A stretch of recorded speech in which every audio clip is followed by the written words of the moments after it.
단 한 분기에 57조 원이라니 실감이 나시나요? 작년 삼성전자가 1년 내내 벌어들인 영업이익이 43조 원 수준이었습니다.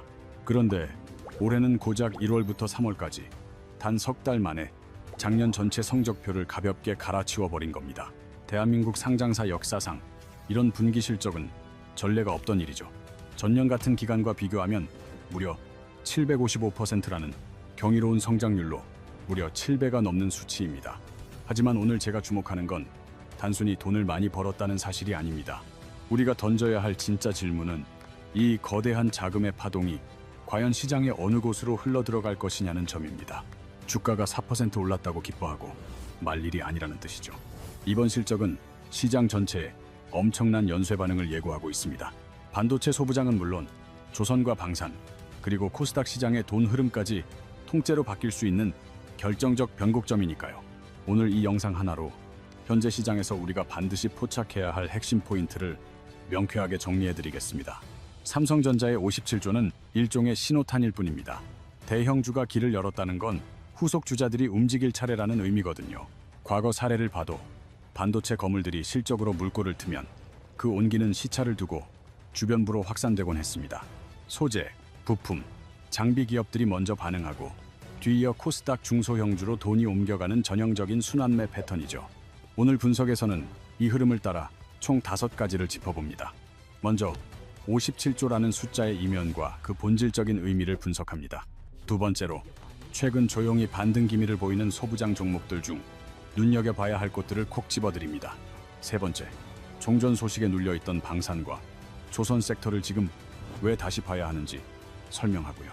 네 번째로 전기차 시장 내부에서 감지되는 심상치 않은 기류들을 면밀히 파헤쳐 보겠습니다. 마지막으로 코스닥 시장의 본격적인 매수세가 유입될 시점을 자금 흐름 관점에서 전망해 봅니다. 뒤로 갈수록 놓쳐선 안 될 핵심 정보들이 가득하니 끝까지 집중해 주시기 바랍니다. 자, 그럼 본격적으로 시작해 보죠. 오늘 오전 삼성전자가 발표한 잠정 실적은 가히 충격적이었습니다. 매출 133조 3천억 원에 영업이익은 57조 2천억 원을 기록했는데요. 숫자가 워낙 비현실적이라 감이 잘 안 오실 겁니다. 딱 하나만 비교해 드릴게요. 작년 동기 삼성전자의 영업이익은 6조 7천억 원에 불과했습니다. 그런데 1년 만에 57조 원으로 수직 상승하며 이익 규모가 8.5배나 불어난 셈입니다. 국내 증시 개장 이래 분기 기준 이런 성적표는 그 누구도 받아본 적이 없습니다. 대체 어디서 이런 막대한 수익이 터져 나온 걸까요? 정답은 바로 D램 가격의 폭등에 있습니다. 삼성은 올해 1분기 D램 공급가를 직전 분기보다 무려 100% 인상했습니다. 값을 2배로 올린 거죠. 이게 끝이 아닙니다. 2분기에도 30%를 추가로 올리기로 주요 고객사들과 이미 협의를 마쳤다는 보도가 나왔습니다. 전자신문의 4월 5일자 기사 내용인데요. 단순 계산하면 작년에 10,000원 하던 것이 1분기에 20,000원, 2분기에는 26,000원이 된다는 소리입니다. 제조 원가는 큰 변화가 없는데 판매가가 급등하니 이익이 폭발할 수밖에요. 이런 극적인 변화의 배경에는 바로 AI가 있습니다. 현재 전 세계 빅테크 기업들이 AI 인프라 구축에 사활을 걸고 있거든요. 특히 AI 서버용 메모리인 HBM 수요가 폭주하면서 삼성과 하이닉스 모두 생산 라인을 이쪽에 집중시키고 있습니다. 상황이 이렇다 보니 일반 D램의 생산량은 자연스레 줄어들게 되고 공급 부족으로 인해 가격은 더욱 뛰는 구조가 형성된 거죠. 이것이 바로 지금 우리가 목격하고 있는 반도체 슈퍼사이클의 실체입니다. 그리고 이건 삼성만의 이야기도 아닙니다. SK 하이닉스 역시 작년에만 47조 2천억 원의 영업이익을 달성하며 무시무시한 저력을 보여주었습니다. 무려 49%에 달하는 영업이익률을 기록했는데요. 물건 하나 팔면 절반이 남는다는 소리입니다. 연간 기준으로 사상 처음 삼성을 추월한 셈이죠. 두 기업을 합치면 이번 1분기에만 이익이 70조 원을 상회합니다. 노무라 증권은 2027년 하이닉스의 영업이익을 365조 원으로 내다봤습니다. 다소 허무맹랑해 보일 수도 있겠지만 HBM사 양산이 가속화되고 D램 가격이 구조적으로 상승하는 현 사이클에선 그만큼 천장이 보이지 않는다는 방증입니다. 다만 삼성전자의 이번 실적에 장밋빛 미래만 있는 것은 아닙니다. 파운드리 부문은 여전히 고전 중이니까요. 추정치에 따르면 약 1조 원 이상의 적자를 내고 있는 상황입니다. 메모리 사업부의 이익이 워낙 압도적이라 이 거대한 적자를 다 메우고도 57조라는 숫자가 남은 거죠. 역설적으로 해석하면 파운드리마저 흑자로 돌아선다면 삼성의 실적은 또 한 번 거대한 퀀텀 점프를 이뤄낼 가능성이 충분하다는 뜻입니다. 이는 시장의 활기를 시사합니다. 오늘 삼성전자는 20만 이 영원의 시가를 기록하며 갭 상승으로 장을 열었습니다. 여기서 눈여겨볼 대목이 있습니다. 이틀간 매수세를 보이던 외국인이 오늘 오전 JP모건 창구를 통해 물량을 쏟아냈거든요.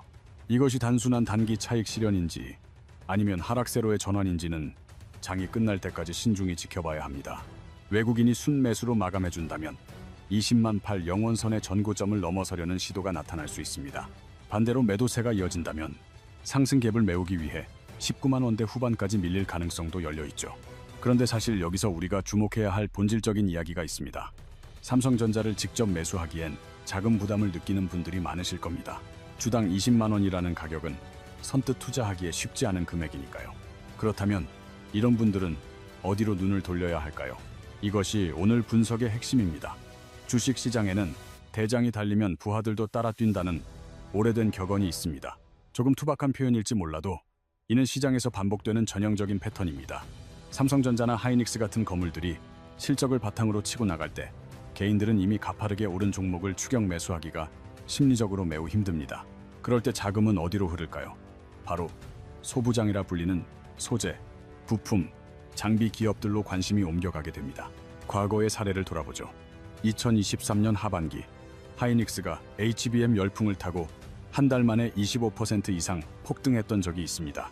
당시 기회를 놓친 투자자들의 자금은 한미반도체나 이오테크닉스, 테크윈 같은 장비주로 급격히 쏠렸습니다. 그 결과 이 종목들은 단 2달 사이에 30%에서 최대 70%라는 경이로운 상승률을 기록했죠. 대형주가 조금 움직일 때 소부장 종목들은 서너 배 더 탄력적으로 반응하곤 합니다. 덩치가 작다 보니 적은 자금으로도 주가가 크게 요동치기 때문입니다. 물론 급등하는 만큼 급락의 위험도 큽니다. 위험천만한 줄타기와도 같죠. 하지만 지금처럼 대형주들이 역대급 실적을 쏟아내는 시기에는 그 리스크보다는 수익 쪽으로 무게추가 기울 확률이 훨씬 높습니다. 그렇다면 어떤 종목을 봐야 할까요? 지금 바로 주목해야 할 3기업을 골라봤습니다. 첫째는 반도체 기판 전문 기업인 심텍입니다. 사실 심텍은 지난해 상당히 고전하는 시간을 보냈습니다. 특히 3분기에는 시장에 충격을 줄 만큼 실적이 저조했죠. 전년 대비 30% 이상의 성장세를 보이며 흑자 전환을 이뤄낸 것입니다. 여기서 우리가 주목할 포인트는 제품의 판매 단가입니다.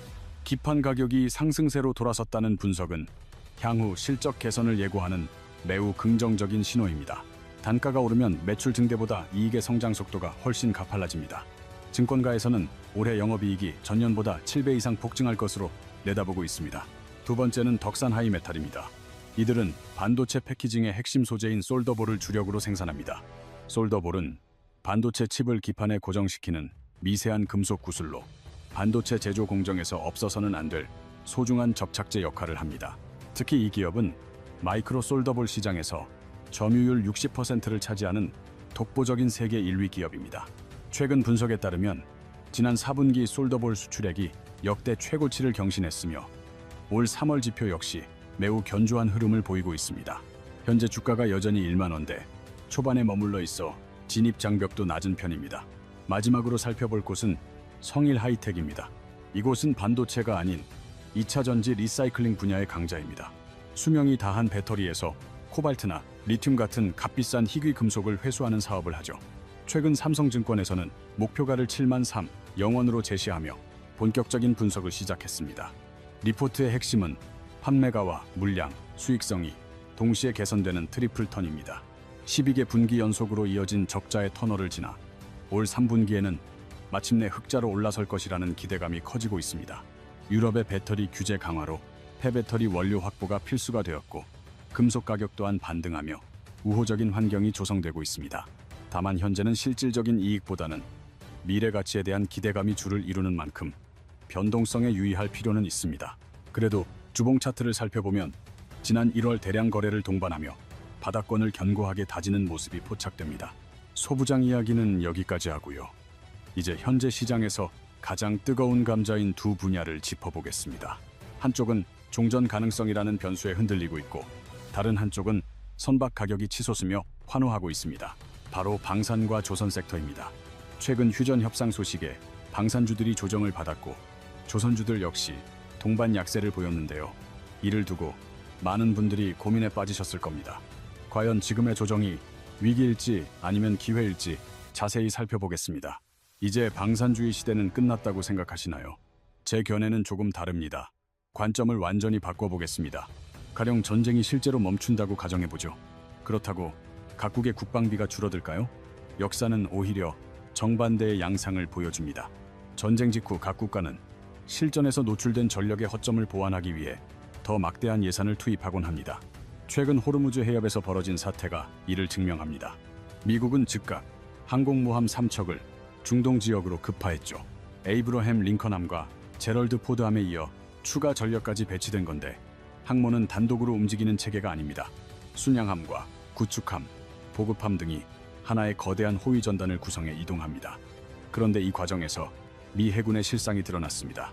정비 인프라는 포화 상태고 부품은 태부족하며 노후화된 함정들이 도처에 널려 있다는 사실이 만천하에 공개된 것이죠.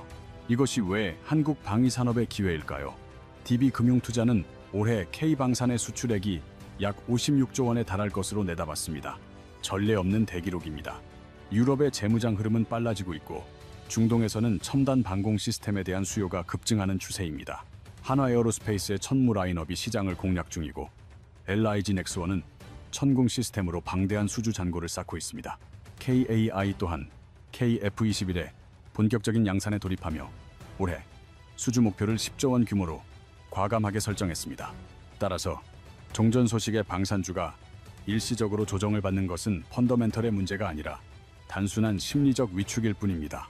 전 세계적인 군비 확장이라는 거대한 시대적 흐름은 오히려 그 기세를 더해가고 있기 때문입니다.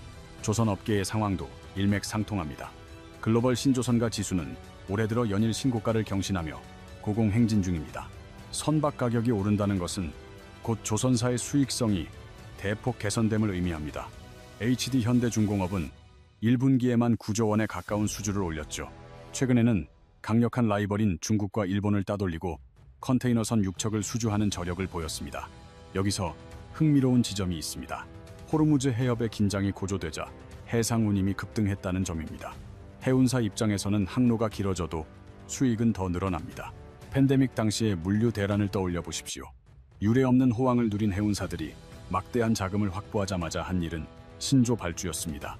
지금 그와 유사한 사이클이 재현되고 있습니다.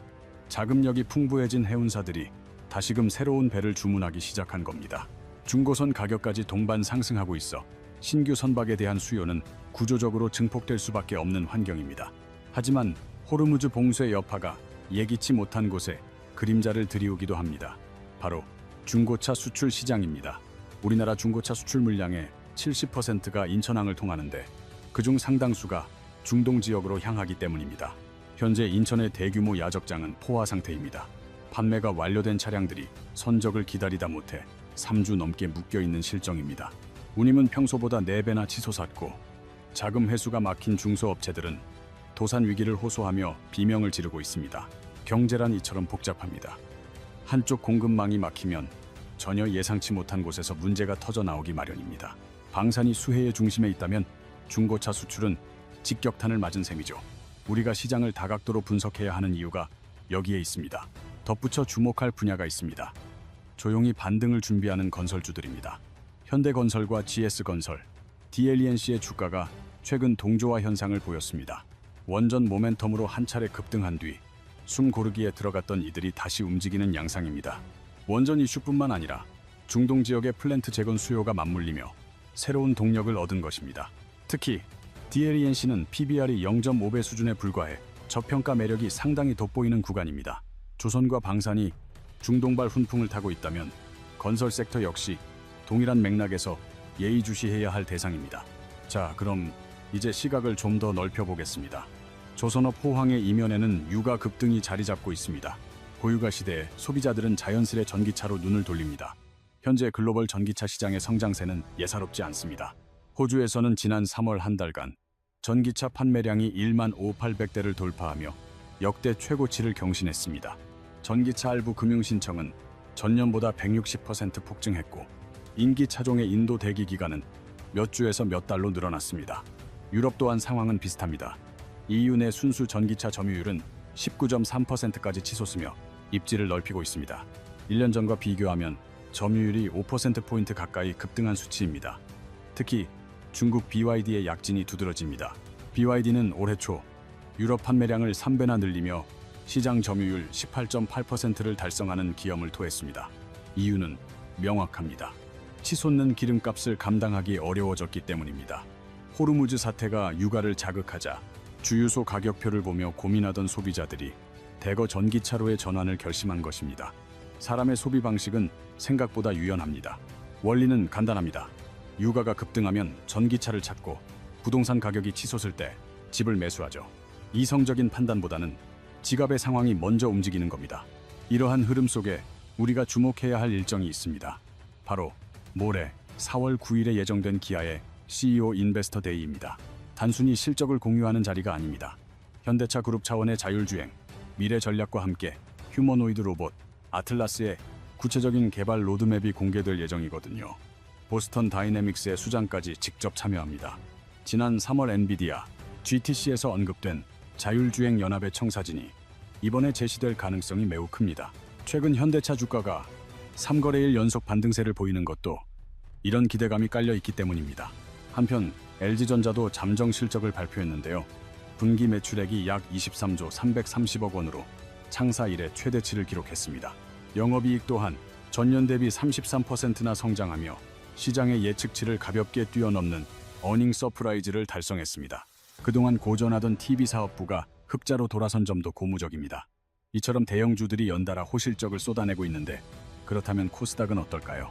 냉정하게 말해서 지금 코스닥은 소외된 느낌을 지울 수 없습니다. 가장 큰 원인은 자금의 흐름에 있습니다. 지난 3월 코스닥 액티브 ETF가 새롭게 등장했지만 정작 유입되는 자금 규모는 시장의 기대치를 훨씬 밑도는 수준입니다. 원래 자본은 상승 탄력이 붙은 곳으로 쏠리기 마련입니다. 횡보하는 시장에는 돈이 잘 모이지 않죠. 삼성전자를 필두로 코스피가 강하게 치고 나가다 보니 투자 자금이 대형주 위주로 먼저 집중되는 것은 어찌 보면 자연스러운 현상입니다. 여기에 삼천당 제약 사태가 발생하며 코스닥 시장 전반의 투심에 찬물을 끼얹었습니다. 한때 120만 원대에 달했던 핵심 종목의 주가가 반토막이 나면서 시장의 신뢰가 무너졌습니다. 사측에서 간담회를 통해 해명에 나섰지만 오늘도 10% 이상의 하락세를 면치 못하고 있죠. 이 종목이 코스닥 ETF에 포함되어 있다 보니 지수 조정 과정에서 다른 바이오 종목들까지 동반 하락하는 연쇄적인 타격을 입고 있습니다. 코스닥 시장으로서는 매우 뼈아픈 상황입니다. 그렇다고 코스닥 투자를 완전히 포기해야 할 시점일까요? 그렇게 보지는 않습니다. 통상적으로 실적 발표 시즌에는 4월 중순까지 대형주가 시장을 주도하다가 이후 중소형주로 관심이 옮겨가는 경향이 있거든요. 현재는 삼성전자와 LG전자, 현대차 같은 거물들이 무대의 주인공인 시기입니다. 이들의 활약이 어느 정도 일단락되는 4월 말경에는 코스닥에서도 실적이 뒷받침되는 종목을 중심으로 순환매가 시작될 가능성이 높습니다. 결국 지금 시점에서 핵심은 타이밍입니다. 코스닥을 당장 매수하느냐가 아니라 언제 진입할 준비를 하느냐의 문제죠. 그렇다면 거대 자금의 물줄기는 결국 어디를 향하게 될까요?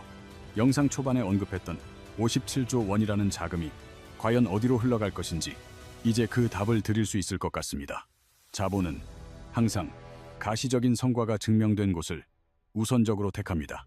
삼성전자의 기록적인 수치나 LG전자의 최대 매출처럼 확실한 증거가 확인된 대형주에 돈이 먼저 집중되고 있습니다. 그 이후에는 낙수 효과가 나타납니다. 심택이나 덕산 하이메탈 같은 소부장 종목들이 서서히 움직이는 이유가 바로 그것입니다. 그리고 그 흐름이 충분히 차오르면 코스닥 중소형주까지 활기가 퍼지게 됩니다. 현재 우리는 첫 번째 단계에서 두 번째 단계로 진입하는 변곡점에 와 있습니다. 방산과 조선 섹터는 독자적인 성장 동력으로 가동 중이며 전기차 관련주들도 유가 상승이라는 호재를 동력 삼아 본격적인 시동을 걸고 있습니다. 여기서 꼭 명심해야 할 점이 있습니다. 시장 분위기가 좋아지면 누구나 조급해지기 쉽습니다. 단기 급등에 현혹되어 당장 올라타야 할 것 같은 압박을 느끼죠. 하지만 주식시장에서 실패하는 가장 흔한 이유는 기술이 부족해서가 아니라 너무 빨리 벌고 싶어하는 마음 때문입니다. 단 며칠 만에 고수익을 기대하는 그 조급함이 냉정한 판단력을 흐리고 계좌를 망가뜨립니다. 마라톤 선수가 초반 레이스에서 전력 질주를 해버리면 결코 완주할 수 없습니다. 지금은 긴 호흡으로 시장을 관망하며 페이스를 조절할 때입니다. 본격적인 실적 시즌은 이제 시작되었고 자금의 이동 경로는 점점 뚜렷해지고 있습니다. 밤에 발 뻗고 편히 잘 수 있는 종목을 선별해 여유 있게 기다리는 것이 이번 장에서 승리하는 비결입니다. 57조 원이라는 숫자는 조만간 잊히겠지만 그 거대한 물줄기는 앞으로 몇 달간 시장 곳곳을 적시게 될 것입니다. 결국 그 흐름의 맥을 짚어내는 분들만이 최후에 웃게 될 것입니다. 오늘 영상이 유익했다면 좋아요를, 아직 구독 전이시라면 구독 버튼도 꼭 눌러주시기 바랍니다. 저는 그럼 다음 영상에서 더욱 알찬 분석으로 다시 찾아뵙겠습니다. 시청해주셔서 감사합니다. 금년 1월 6일 중국이 일본에 대한 히토류 수출을 전면 중단했습니다. 갈륨과 게르마늄 수출 역시 완전히 끊겼죠. 히토류, 연구용 자석 공급마저 막히면서 일본은 큰 혼란에 빠졌습니다. 연간 24조 7천억 원의 손실이 예상될 정도였죠. 그런데 이때 놀라운 사실이 포착되었습니다. 동일한 기간 중국의 전체 히토류 자석 수출량은 오히려 8.2% 증가했습니다. 일본으로의 판매는 멈췄는데도 총 수출 규모가 늘어난 것이죠. 중국 해관총서의 자료를 면밀히 살펴보면 그 해답이 있습니다. 해당 물량들이 한국과 동남아시아로 방향을 선회한 것입니다. 일본이 철수한 시장을 한국 기업들이 점차 채워나가기 시작한 것이죠. 같은 시기 한국재료연구원은 중국의 중히토류 없이 연구용 자석을 제조하는 독자적인 기술을 세계 최초로 개발해냈습니다. 이 모든 상황 뒤에 감춰진 구조를 지금부터 면밀히 파헤쳐 보겠습니다. 이 모든 전개는 단 한마디의 말에서 시작되었습니다. 2025년 11월 7일 일본 국회 예산위원회에서 다카이치 사나 총리는 이렇게 발언했습니다. 대만에서 유사한 상황이 벌어질 경우 이는 일본의 존립을 위협하는 위기 사태로 간주하며 집단적 자위권을 행사할 수 있다. 간단히 말해 이런 뜻입니다. 중국이 대만을 침략하면 일본이 군사력을 동원할 수 있다는 의미입니다. 중국 입장에서 이는 명백한 레드라인을 침범한 행위였죠. 대만은 중국이 결코 포기할 수 없는 핵심적인 국익입니다. 그런데 이웃나라의 총리가 공식 석상에서 자신들이 군사적으로 개입하겠다고 공언한 것이죠. 이에 대한 보복 조치는 단계적으로 시행되었습니다. 먼저 상대적으로 가벼운 대응책들이 발표되었죠. 중국인들의 일본 여행 자제령, 일본 영화의 상영, 금지, 그리고 일본산 수산물 수입 취소 등이 뒤따랐습니다. 마치 음식의 매운맛을 조금씩 더하듯 강도가 점차 높아졌습니다. 이윽고 12월 29일 진정으로 위협적인 사건이 벌어집니다. 중국 인민해방군이 정의사명 2025라는 이름으로 군사훈련을 실행한 것입니다. 이 훈련은 대만을 전면적으로 봉쇄하는 상황을 모의한 것이었습니다. 무려 항공기 130여 대와 해군 함정 14척이 동원되었습니다. 그리고 2026년 새해 첫 주 1월 6일 중국 상무부가 공고 제1호를 발표하기에 이릅니다. 모든 이중용도 물품의 대일본 수출을 금지한다는 것이었습니다. 여기서 이중용도 물자는 민간용은 물론 군사적 목적으로도 사용 가능한 물품들을 지칭합니다. 히토류, 갈륨, 게르마늄, 텅스텐과 같은 원료들이 흑연까지 총 850여 가지 품목이 이 목록에 포함되었습니다. 더욱 섬뜩한 부분은 바로 다음 문장에 있었습니다. 어떤 국가, 어떤 기업이든 중국산 이중용도 물품을 일본으로 전달한다면 법적 책임을 추궁하겠다는 내용이었죠. 이는 이른바 세컨더리 보이콧, 즉 제3국까지 겨냥한 강경책이었습니다. 한국 기업이 중국산 부품을 가공한 후 일본에 수출하는 행위마저도 중국 법률에 저촉될 수 있다는 뜻이었습니다. 일본 정부는 이에 즉각적으로 반발했습니다. 외무차관은 주일 중국 대사를 소환하여 강력히 항의했고 관방장관은 전적으로 용납 불가능하다는 입장을 발표했습니다. 그러나 중국은 한치도 물러서지 않았습니다. 심지어 2월에는 미쓰비시 조선, 가와사키 중공업 등 여러 일본 기업들을 블랙리스트에 추가하는 강수를 두었죠. 자, 여기서부터가 이야기의 진정한 반전이 시작됩니다. 언론 보도만 접하면 그저 중국이 일본의 히토류 수출을 중단했다는 사실로 끝날 것입니다. 하지만 저는 직접 중국 해관 총서, 즉 중국 세관의 공식 수출 데이터를 면밀히 검토해 보았습니다. 그 결과 놀랍고도 이상한 수치들을 발견하게 되었습니다. 먼저 갈륨의 경우를 살펴보겠습니다. 2025년 1월부터 2월까지 일본으로 8.7kg 수출되었죠. 하지만 2026년 같은 기간에는 0kg로 완전히 제로를 기록했습니다. 게르마늄 또한 마찬가지입니다. 400kg에서 0kg로 수출길이 완전히 차단되었습니다. 여기까지는 언론을 통해 이미 알려진 사실입니다. 그러나 제가 집중한 것은 전혀 다른 수치였습니다. 같은 기간 중국의 히토류 자석 전체 수출량은 1,763톤에 달했는데 이는 전년 대비 8.2%나 증가한 수치였습니다. 일본으로의 수출은 막았는데 전체 수출은 오히려 늘었다니 과연 무엇을 의미하는 걸까요? 그 답은 국가별 수출 데이터에 명확히 나타나 있었습니다.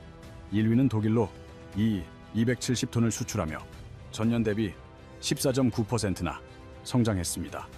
2위는 한국으로 상위 5위권 내에 새롭게 진입하며 가파른 증가세를 보였습니다. 3위인 미국은 994톤으로 오히려 22.5%나 줄어들었습니다. 4위 베트남 역시 수출량이 늘었고 5위는 프랑스였습니다. 이제 어떤 흐름이 보이시나요? 일본이 비운 자리를 독일, 한국, 베트남 같은 국가들이 대신 메우고 있었던 것입니다. 중국이 일본에 팔지 않은 물량이 허공으로 증발한 것이 아닙니다. 단지 수출 방향만 바뀌었을 뿐입니다. 그런데 여기서 한 겹 더 깊숙이 파고들면 정말로 소름 끼치는 진실이 밝혀집니다. 일본향 히토류 자석 수출량 자체는 무려 444톤으로 오히려 9.65%나 늘어났다는 것입니다. 수출을 단절했다는데 왜 자석 수출량은 오히려 증가했지? 이렇게 의문을 가질 수 있으실 겁니다. 하지만 이것이야말로 중국이 구사한 치밀한 전략의 핵심입니다. 이해를 돕기 위해 비유를 하나 들어보겠습니다. 여러분이 라면집을 운영한다고 가정합시다. 밀가루는 오히려 더 많은 양을 판매합니다. 하지만 라면의 매운맛을 내는 핵심 재료인 고춧가루 양념만큼은 공급을 완전히 중단하는 것이죠. 겉으로 보기엔 밀가루를 더 많이 제공하는 것처럼 보이지만 실제로는 매운 라면 제조 자체를 불가능하게 만드는 셈입니다. 히토류도 마찬가지입니다.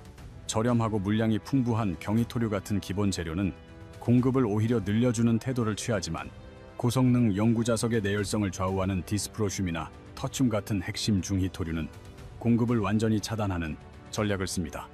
이런 핵심 원료가 없으면 전기차 모터, 풍력 터빈, 미사일 유도 장치 등에 필요한 고성능 영구자석을 만들 수 없게 됩니다. 글로벌 이코노믹은 이러한 움직임을 두고 성동격서, 즉 동쪽을 치는 척하며 서쪽을 공격한다는 전략이라고 분석했습니다. 물량은 늘리되 품질은 규제하는 것이죠. 이것이 바로 중국의 5개년 전략입니다. 저렴한 경히토류 자석을 시장에 대량으로 풀어서 미국이나 일본이 구축하려는 탈중국 공급망의 경제성을 약화시키고 정작 고가의 핵심 가치 영역은 자신들이 굳건히 장악하는 것입니다. 그런데 중국은 어째서 이토록 당당한 걸까요? 여기서 간단한 퀴즈를 하나 내보겠습니다. 전 세계에서 히토류를 채굴하고 정제해서 자석으로 생산하는 전체 공정 중 중국이 차지하는 비율은 과연 얼마나 될까요? 50% 아니면 70%? 전 세계 히토류 채굴량의 무려 61%에서 69%를 중국이 독점하고 있습니다. 그런데 채굴뿐만이 아닙니다. 채굴된 원석을 분리하고 정련하는 공정은 90%에서 92%에 이르고 이를 통해 영구자석을 생산하는 제조 공정은 92%에서 94%까지 중국이 장악하고 있습니다. 간단히 말해 이런 상황입니다. 다른 국가에서 히토류를 아무리 채굴해도 이를 자석으로 만들려면 결국 중국의 손을 거칠 수밖에 없습니다. 원석은 확보했지만 이를 가공할 주방이 세상에 단 하나뿐인 격이죠. 갈륨의 경우는 더욱 심각합니다. 전 세계 생산량의 98%를 중국이 사실상 독점하고 있습니다. 갈륨이 없으면 레이더, 미사일 탐색기, 오지 통신 장비 등 필수 기술을 만들 수 없죠. 게르마늄 또한 광섬유 및 적외선 장비의 필수적인 원료인데 이 역시 중국이 압도적인 시장 점유율을 자랑합니다. 이러한 상황에서 중국이 수출을 규제하자 과연 어떤 현상이 나타났을까요? 2026년 2월 유럽 시장에서 디스프로슘 가격은 킬로그램당 $960까지 치솟았습니다. 터칫은 킬로그램당 0달러를 기록했죠. 이는 둘 다 2015년 이후 11년 만에 최고가를 경신한 수치입니다. 단 한 달 만에 가격이 무려 3배나 급등한 것입니다. 미국의 방위산업체 로키드 마틴에서 생산하는 F-35 스텔스 전투기 한 대에는 약 417kg의 히토류가 사용됩니다. 심지어 미국이 새롭게 개발 중인 6세대 전투기 F-47에도 가돌리늄, 터친, 디스프로슘이 필수적으로 포함됩니다. 중국이 이 공급망을 잠가버리면 전투기 생산조차 불가능해진다는 뜻이죠. 참고로 대한민국 공군 또한 F-35A를 운용 중입니다. 따라서 부품 수급에 차질이 생길 위험은 비단 일본만의 문제가 아닙니다. 다시 일본으로 돌아가 보겠습니다. 그들이 입은 피해 규모는 상상을 초월합니다. 서두에서 언급했던 24조 원이라는 숫자는 노무라 종합연구소가 1년간의 규제가 지속될 경우를 가정한 추산치입니다. 그런데 더욱 섬뜩한 예측은 다른 곳에서 나왔습니다. 다이와 종합 연구소는 훨씬 더 충격적인 시나리오를 제시했습니다. 히토류를 넘어 모든 희귀 광물로 규제가 확대될 경우 실질 GDP는 3.2% 감소하고 18조 엔의 경제적 손실이 발생하며 취업자 수는 216만 명이나 줄어들 것이라고 전망했습니다. 그리고 이미 실제적인 피해가 가시화되고 있습니다. 특히 일본 자동차 업계가 직격탄을 맞았습니다. 스즈키는 스위프트 모델 생산을 잠정적으로 중단했고 닛산 역시 공급망 교란을 보고했습니다. 전기차 모터의 필수적인 네오디뮴 자석을 확보하지 못하면서 차량 생산 자체가 불가능해진 것입니다. 흑연 또한 큰 문제로 떠올랐습니다.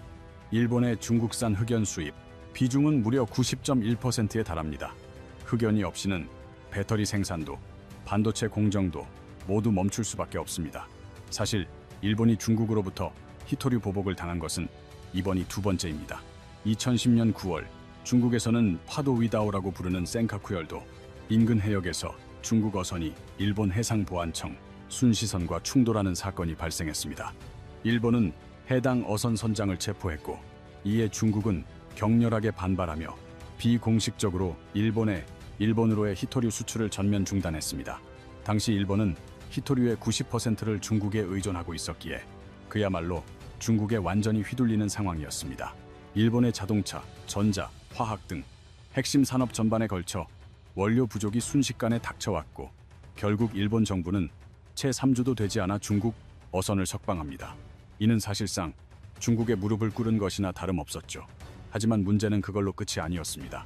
선장을 풀어 주었지만 히토류 가격은 1년 만에 10배나 폭등했으며 중국의 수출 통제가 완전히 풀린 것은 5년 후인 2015년에 이르러서였습니다. 일본은 이 사건을 통해 한 번 당한 상처가 얼마나 오래가는지 뼈저리게 배웠습니다. 그때와 현재를 비교하면 상황은 완전히 다릅니다. 2010년 당시의 제재는 비공식적인 조치였고 중국 정부도 공식적으로 인정조차 하지 않았습니다. 하지만 2026년은 상무부 공고 제1호로 명문화되어 법적 체계까지 갖춘 공식적인 전면 통제입니다. 심지어 세컨더리 보이콧까지 포함되어 있죠. 과거 일본의 대중국 히토류 의존도는 90%에 육박했지만 현재는 60%에서 70% 수준으로 낮아졌습니다. 그리고 또 하나의 결정적인 차이점은 2010년 일본은 중국의 요구를 수용하고 선장을 풀어주었지만 이번에는 다카이치 총리가 자신의 발언을 철회하지 않고 있습니다. 일본은 어떻게 버틸 수 있을까요? 지난 15년간 일본이 해온 노력을 살펴보면 그 이유를 알 수 있습니다. 첫째, 조달처를 대폭 확대했습니다. 호주의 라이너스라는 히토류 업체에 2억 5천만 달러를 투자하여 연간 500톤의 히토류를 확보했습니다. 일본 자원공사인 KM은 소지 상사와 손잡고 180억 엔을 추가로 투자하여 중히토류 최대 65%를 중국 외 다른 지역에서 확보하는 데 성공했습니다. 둘째, 대체 기술 개발에 주력했습니다. 히타치는 2017년 히토류를 전혀 사용하지 않는 산업용 모터를 세계 최초로 상용화했으며 도요타는 2018년 네오디뮴 사용량을 50%까지 절감한 내열 자석을 개발했습니다. 셋째, 비축량을 대폭 확대했습니다. JOGME잇은 이바라키현에 37영제곱미터, 축구장 5개에 달하는 규모의 비축 창고를 건설하여 34종의 광물을 최소 반년에서 1년치까지 비축 중입니다. 넷째, 폐가전에서 히토류를 추출하는 도시 광산을 적극적으로 활용하고 있습니다. 미쓰비시 머티리얼은 전국 6개 공장에서 연간 230만 대의 폐가전을 처리하고 있으며 도하는 2025년 11월 아키타현에서 폐자석으로부터 네오디뮴을 회수하는 실증에 성공했습니다. 그리고 다섯째, 이 부분이 정말 엄청난데요. 바로 해저, 채굴입니다. 일본 최동단 미나미토리시마 이이지 수심 6,000m 해저에 엄청난 양의 히토류가 잠들어 있다는 것을 일본이 발견했습니다. 그 매장량은 약 1,600만 톤, 세계 3위 규모에 달합니다. 2016년 2월 1일 해양연구 개발기구의 탐사선 GQ가 세계 최초로 이 히토류 진흙 채취에 성공했습니다. 다카이치 총리는 X구 트위터에 직접 글을 올려 심해 채굴은 일본산 히토류 산업화의 첫걸음이다 라고 직접 언급했습니다. 지난 15년간 이만큼 준비해온 것입니다. 그래서 지금 이 상황을 버틸 수 있는 것이죠. 하지만 여기서 중요한 사실을 놓치면 안 됩니다. 이만큼이나 노력했는데도 일본의 중국산 히토류 의존도는 여전히 60%에서 70% 수준을 유지하고 있다는 점입니다. 15년간의 준비도 아직 부족하다는 의미입니다. 이제 한국의 상황에 대해 이야기해 볼까요? 아까 해관 총서 데이터에서 한국이 히토류 자석 수출사 5위권에 들었다고 했죠. 일본이 빠진 자리에 한국이 들어간 셈입니다. 이것은 분명 반사 이익입니다.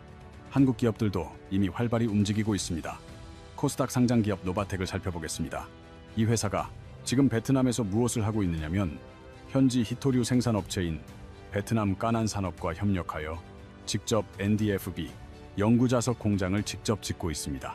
지분은 노바텍이 51%, 까난산업이 49%를 가져갑니다. 2027년까지 연간 5,000톤 규모의 자석 공장을 세울 예정입니다. 베트남은 히토류 매장량 세계 2위 국가입니다. 이는 중국산 원료 없이 자석을 생산하겠다는 전략이죠. 포스코 인터내셔널은 훨씬 더 큰 규모로 움직이고 있습니다. 미국 법인을 통해 북미 완성차 기업들과 약 9천억 원, 독일 법인에서는 유럽 프리미엄 완성차 브랜드와 약 600억 원 규모의 계약을 따냈습니다.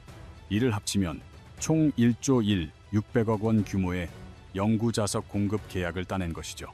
여기서 핵심은 원료를 중국산이 아닌 미국, 호주, 베트남산으로 조달하겠다는 것입니다. 업계에서 이를 탈중국 공급망의 상징적인 사례라고 부르는 이유가 바로 여기에 있습니다. 한국은 글로벌 핵심 광물 공급망 협의체인 MSP의 의장국이기도 한데요. 올해 2월 미국이 기존 MSP를 확대 개편하여 4G4라는 새로운 이니셔티브를 출범시켰습니다. 이는 사실상 중국산 핵심 광물 의존도를 줄이기 위한 연합체로 54개국이 참여하고 있죠. 이 4G의 의장국을 올해 6월까지 한국이 맡고 있습니다. 겉으로 보기엔 모든 상황이 순조로워 보입니다. 반사 이익도 누리고 있고 국내 기업들도 중국 중심의 공급망에서 벗어나기 위해 노력하며 국제사회에서 의장국이라는 위상까지 확보했죠. 하지만 여기서부터가 반전입니다. 한국의 네오디뮴 자석, 즉 전기차나 드론에 필수적인 이 핵심 자석의 중국 의존도가 과연 얼마나 되는지 아십니까? 무려 88%에 달합니다. 히토류 소재 부품 전체로 범위를 넓히면 89%나 됩니다. 일본의 60, 70%대 의존도보다 훨씬 높은 수치죠. 게다가 더욱 심각한 구조적 문제점을 안고 있습니다. 현재 한국의 네오디뮴 자석 생산 방식을 살펴보면 중국에서 히토류 원석을 구매하여 일본으로 보냅니다. 일본에서는 이를 분말이나 합금 형태의 중간재로 가공한 뒤 다시 한국으로 들여와서 최종 완제품을 만들어냅니다. 즉 중국, 일본, 한국 완제품의 흐름입니다. 이것이 바로 우리 핵심 광물 공급망의 현실입니다. 쉽게 비유하자면 이렇습니다. 우리 집으로 들어오는 수도관이 이웃집을 거쳐오는 구조인 셈이죠. 이웃집의 물 공급이 끊기면 우리도 물을 쓸 수 없게 됩니다. 중국이 굳이 우리에게 직접 밸브를 잠글 필요조차 없다는 뜻입니다. 이해가 되시나요? 중국이 일본으로의 수출을 중단하면 일본에서 진행되는 가공 단계가 멈춥니다. 그렇게 되면 한국은 중간재를 공급받을 수 없게 됩니다. 중국이 한국을 직접 공격하지 않아도 일본을 겨냥하는 것만으로 한국이 함께 타격을 입는 취약한 구조인 것이죠. 세종연구소는 올해 2월 24일 한 보고서를 발간했습니다. 그 제목부터 섬뜩합니다. 바로 일본 사례는 한국의 예고편입니다. 이 보고서의 핵심 내용은 다음과 같습니다. 한중 관계가 악화되거나 미국 등 동맹국과 중국 간의 갈등이 심화될 경우 한국 역시 일본과 유사한 경제적 압박에 직면할 가능성이 매우 높다는 경고입니다. 그리고 우리에게는 이미 뼈아픈 과거 사례가 존재합니까? 2021년의 요소수 대란을 기억하시죠? 그때 어떤 일이 벌어졌는지 수치를 통해 다시 한번 되짚어 봅시다. 대란 발생 전 중국산 요소 의존도는 88%였습니다. 사태가 터지자 정부는 수입처 다변화를 적극 추진했고 인도네시아, 베트남, 카타르 등으로 공급선을 전환했습니다. 그 결과 중국산 비중이 66%까지 떨어졌죠. 그때는 이제 안심해도 되겠다고 생각했을 겁니다. 하지만 중국이 다시 수출 규제를 완화하자 어떻게 되었을까요? 2023년 상반기 기준으로 중국산 비중은 다시 89%로 치솟았습니다. 위기 발생, 공급망 다변화 시도, 그리고 다시 높은 의존도로 회귀하는 악순환이 그대로 반복된 것입니다. 이것이 바로 한국의 고질적인 패턴입니다. 불이 나면 소방차를 부르고 불이 꺼지면 소방차를 돌려보내고 또다시 불이 나면 소방차를 다시 부르는 식이죠. 문제는 이번에 닥쳐올 수 있는 위기는 소방차로도 감당할 수 없는 수준의 불일 수도 있다는 점입니다. 세종연구소는 이 점을 정확히 꼬집었습니다. 이 반복되는 악순환의 고리를 반드시 끊어내야만 한다고요. 핵심 광물 비축 현황 역시 불안합니다. 2024년 말 현재 전체 비축량은 85일분에 불과합니다. 목표치인 100일분에는 아직 미치지 못하고 있죠. 특히 리튬은 겨우 5.8일치에 그칩니다.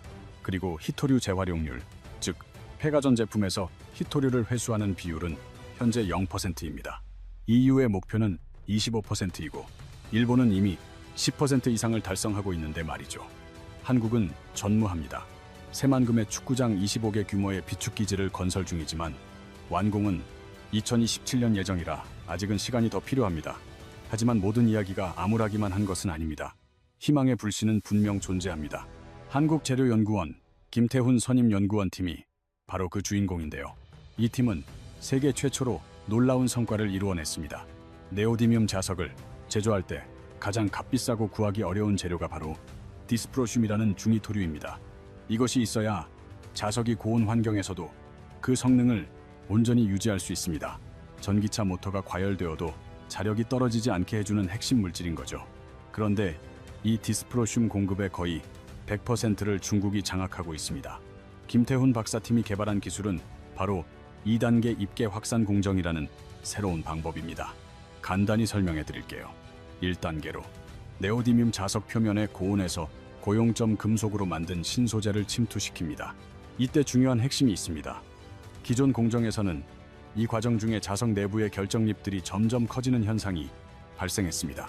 작은 알갱이들이 뭉쳐 큰 알갱이가 되면 자석 성능이 급격히 저하되는데 김 박사팀은 이 현상을 성공적으로 억제한 것입니다. 다음 2단계에서는 값비싼 디스프로슘 대신 저렴하고 훨씬 구하기 쉬운 경히토류인 프라세오디뮴으로 한 번 더 코팅 처리합니다. 그 결과는 중국산 디스프로슘, 고가의 히토류 없이도 시판되는 자석과 맞먹는 45부터 40UH급 성능을 이뤄냈습니다. 해당 논문은 2024년 12월 국제학술지 아크타 메트리알리아에 게재되었고 관련 특허도 출원되었습니다. 이 기술이 실제 적용된다면 전기차, 드론, 플라잉카 같은 고부가 가치 산업에서 영구 자석 생산 원가를 획기적으로 절감하면서도 성능은 그대로 유지할 수 있게 됩니다. 이는 중국의 히토류 의존도에서 벗어날 핵심 열쇠가 될 수 있죠. 국내에는 성립첨단 산업이라는 국내 유일의 히토류 영구자석 생산 기업이 있습니다. 이 기업은 2023년 11월 재료, 연구원의 기술적 지원을 등에 업고 중히토류, 저가형 자석 국산화를 이뤄냈습니다. 이는 한국이 세계에서 세 번째로 히토류, 영구자석을 독자적으로 생산할 수 있는 국가가 되었음을 의미합니다. 노바텍은 여기서 더 나아가 새로운 시도를 합니다. 재료, 연구원으로부터 망간 비스무스, 즉 MNBI 영구자석 기술을 이전받았습니다. 이 기술의 핵심은 히토류를 아예 사용하지 않는다는 점입니다. 최대 자기 에너지 제품 10.5 mgOE를 기록하며 비록 네오디뮴 자석만큼 강력하지는 않지만 전 세계 최초 상용화를 목표로 연구를 진행 중입니다. 히토류를 사용하지 않는 영구자석이 보편화된다면 이는 시장의 판도를 뒤바꿀 혁신적인 변화가 될 것입니다. 이제 내용을 정리해 보겠습니다. 현재 진행되는 상황의 핵심은 다음과 같습니다. 중국이 히토류를 전략적 무기로 삼았고 그 첫 번째 표적은 바로 일본이었습니다. 일본은 지난 15년간 꾸준히 대비해 왔기에 그나마 버텨내고 있지만 여전히 60%가량을 의존하는 실정입니다. 한국의 경우 의존도는 89%에 달하고 비축량은 85일분에 불과하며 재활용률은 0%입니다. 심지어 요소수 대란에서 얻은 교훈마저 있고 다시 중국의 품으로 회귀했던 과거도 있습니다. 그럼에도 불구하고 재료연구원에서는 세계 최초 기술을 보유하고 있으며 노바텍과 포스코, 인터내셔널은 탈중국 공급망 구축을 추진 중이고 POGI 의장국이라는 유리한 입지도 있습니다. 세종연구소 이병철 연구위원의 발언은 이 모든 상황을 함축적으로 보여줍니다. 일본의 사례가 주는 핵심적인 교훈은 위기 상황에 대처하는 것이 아니라 위기가 닥치기 전에 사전 대비라는 것입니다. 일본은 15년 전 이미 위기를 겪고 나서 준비를 시작했습니다. 반면 한국은 아직 직접적인 타격을 받지 않았습니다. 관건은 이러한 위기가 닥치기 전에 우리가 충분히 대비할 수 있을지 여부입니다. 우리에게 남은 시간은 많지 않습니다. 이 영상의 내용이 유익하셨다면 주변 분들과 함께 나눠주십시오. 이러한 현실 구조를 인식하는 이들이 늘어날수록 우리의 대비 또한 더욱 신속해질 것입니다.